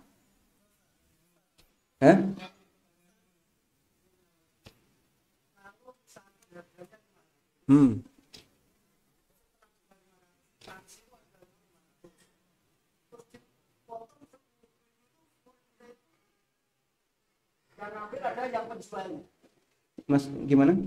Ini Ustaz, harganya 500. yang saya tahu kalau di Sragit itu harga emas 500. Setelah itu dibuatkan kwitansi harga 500. Tapi itu terus dipotong 10.000 untuk ongkos. Uang 10.000 itu yang memiliki atau yang ambil kan penjualnya. Berarti konsumen nambahi 10.000. Bukan, memang harganya 500. Tapi untuk dia itu ongkosnya itu ya 10.000, ada ongkosnya sendiri. Kan dijual itu. Dijual itu ongkosnya apa pekerjaannya itu. Kebanyakan di toko emas gitu. Baik. Jadi ada tulisan ongkos sendiri. Harga emas 1 kilo misalnya 500, terus nanti ongkosnya adalah 10.000 per gram. Kalau belinya sekian gram, nanti tinggal kalikan. Ongkos itu yang memiliki adalah yang menjual. Kalau tadi yang dijelaskan itu dipotong. Oh baik. Berarti ini orang jual emas ke pedagang kasusnya. Pedagang. Harganya 500. Saya punya emas. Ya. Saya jual ke pedagang emas. Dia pembeli. Saya pembeli, harga 500. Terus? Nanti bayarnya adalah 500. Bayarnya 510, berarti nambahin 10. Baik, 10 itu sebagai ongkos. biaya produksi. Ongkos apa, Pak? Ongkos, ya itu namanya ongkos menyimpan atau bulannya apa? Per gramnya ada ongkosnya. Oh gitu. Ada, semua ada. Coba Mas ada ongkos. Baik. Nyebutnya ongkos ya. Padahal itu sebenarnya marginnya. Dan itu mah ada katanya ongkos. Intinya begini ya. Intinya begini, masalah harga tadi apa? Yang penting intinya masalah harga bebas. Mau 500 ditulis 500 plus 10, mau ditulis 510, monggo. Masalah harga bebas. Yang penting saat akan dilakukan masih ono duitnya ono. Nyoh gitu ya. Yang disebut oleh Nabi sallallahu alaihi wasallam dalam hadis riwayat Bukhari, "Adz-dzahabu bidz-dzahab riban illa ha wa ha." Emas dengan emas itu riba kecuali ha wa ha. Ha wa ha itu kalau kita terjemahkan ya nyoh. Jadi sama-sama ada. Yang satu ada, yang satu ada. Kalau yang salah satunya tertunda, regane pinten Pak? 510. Tak bayar 500 ya, sing 10 sisuk riba. Sehingga harus tunai totalnya. Harganya berapa? 510. Nih 510 dapat 1 gram. Silahkan. Yang penting tunai. Wallahu a'lam. Masya Allah. Ini masih tentang emas. Masya Allah. Sragen, keberkahan Sragen ya. Tanahnya kuning. Nah, nama saya Andrew, tapi dari Jogja. Barakallahu fikum. Kenapa di sini? Mertua saya orang Sragen. Oh begitu. Masya Allah. Gini saat masalah jual beli emas di salah satu badan penjual emas BUMN. Ketika kita mau beli, kita diharuskan bayar di loket A. Betul. Tapi nanti Pindah ruang. diambil di loket B dan tertunda 10 menit bahkan lebih kalau antriannya banyak. Betul. Apa ini masih termasuk ya dan biaya bisa? Baik. Barakallahu fikum. Barakallahu fikum. Baik. Sedang mampir ke rumah mertua yang kedua. Saya lanjutkan. Baik. Dalam kasus jual beli emas batangan yang diterbitkan oleh BUMN itu ya. Saya sudah sering mendapatkan informasi seperti ini. Akhirnya mereka tanya, kayak gini boleh atau tidak? Ada sebuah riwayat. Talha bin Ubaidillah sedang duduk bersama beberapa sahabat. Di tengah mereka ada Umar ibn Khattab radhiyallahu anhu. Lalu datang salah seorang sahabat yang membawa dirham, yang membawa dinar, dia membawa dinar. Datang seorang sahabat bawa dinar. Dinar itu uang apa? Uang apa? Emas. Kemudian dia angkat dinar itu di depan kerumunan beberapa sahabat. Tentu saja bukan di masjid ya. May yastarifud darahim. Siapa yang mau menukarkan dirhamnya dengan dinar saya? Ini saya punya dinar. Akhirnya Talha bin Ubaidillah angkat tangan. Saya mau. Baik. Kemudian Talha minta, tolong serahkan mana dinar kamu. Diserahkan. Dipegang oleh Talha. Tapi Talha ketika itu, karena ini kan dadakan ya. Orang ini datang, belum ada persiapan yang dilakukan oleh Talha bin Ubaidillah. Ini dadakan. Lalu Talha meminta budaknya, tolong kamu pulang, ambilkan dirham. Berangkatlah budaknya pulang ke rumah, mengambil dirham. Umar bin Khattab radhiyallahu anhu menyaksikan, langsung mengatakan, enggak boleh ini. Fa inni sami'tu Rasulullah sallallahu alaihi wasallam yaqul, karena aku pernah mendengar Nabi sallallahu alaihi wasallam bersabda, "Adzab bidzahab riban illa ha wa ha." Emas kalau dipertukarkan dengan emas, enggak boleh statusnya riba kecuali dari tangan ke tangan. Kemudian Umar meminta, kau kembalikan dinar itu dan kau tunggu budakmu bawa dirham. Sehingga selisih waktunya berapa, Pak? Wallahu alam, saya tidak tahu ya. Geografisnya ketika itu posisi mereka di mana saya tidak tahu. Yang jelas ada sekian waktu, nggak sampai hitungan hari, bahkan mungkin tidak pas sampai hitungan jam. Berangkat budak ngambil dirham dari rumah Talha, lalu balik lagi, lalu kemudian diserahkan dengan dinar yang dibawa oleh sahabat yang datang tadi. Dilarang oleh Umar bin Khattab radhiyallahu anhu. Nah sekarang kalau beda posisi, beli di loket 1, dapat struk bukti pembayaran. Sekarang silahkan pengambilannya di loket 2. Untuk datang ke loket 2, pindah ruangan, Di ruangan itu ngantri. Diserahkan dulu, ada namanya, dikasih nomor antrian. Sudah ya? Nunggu dia. Sehingga uangnya store dulu, pindah ruangan. Transaksi ini jadinya riba nasi'ah. Solusinya yang benar gimana? Ada penundaan, tapi kalau masih dalam satu ruangan, insya Allah ditoleransi. Kenapa? Karena masih dalam satu majelis. Masih dalam satu majelis. Sehingga kalau itu dalam satu ruangan yang sama, sehingga bisa saling melihat. Uang masuk sini, nanti dapat bukti, sebentar lagi emas akan datang, di meja ini saya bisa ngambil. Nah, waktunya sudah habis. Titik-titik jadinya. Kalau masih dalam satu ruangan, insya Allah tidak masalah. Seperti yang di money changer itu kan kayak gitu ya. Di tempat penukaran uang, Anda bawa real sisa dari umroh, Anda serahkan, dihitung dulu. Setelah dihitung, dia masuk. Maksudnya dia, ini di loket ya. Uang kita diserahkan, dia hitung, lalu kemudian dia ngasihkan uang penukarannya. Kayak di Saudi kan banyak ya. Kayak gitu. Seperti ini tidak masalah, karena mereka masih dianggap satu majelis. Anda di satu ruangan bisa saling melihat antara satu dengan yang lain, dan Anda tidak berpisah, meskipun hanya ada jeda waktu sekian menit untuk ngitung uang, hukumnya boleh. Wallahu a'lam. Sallallahu ala nabiyyina Muhammadin wa ala alihi wa sahbihi wa sallam. Wa akhiru da'wana alhamdulillahi rabbil alamin. Subhanakallahumma wa bihamdika asyhadu an la ilaha illa anta astaghfiruka wa atubu ilaik. Assalamualaikum warahmatullahi wabarakatuh.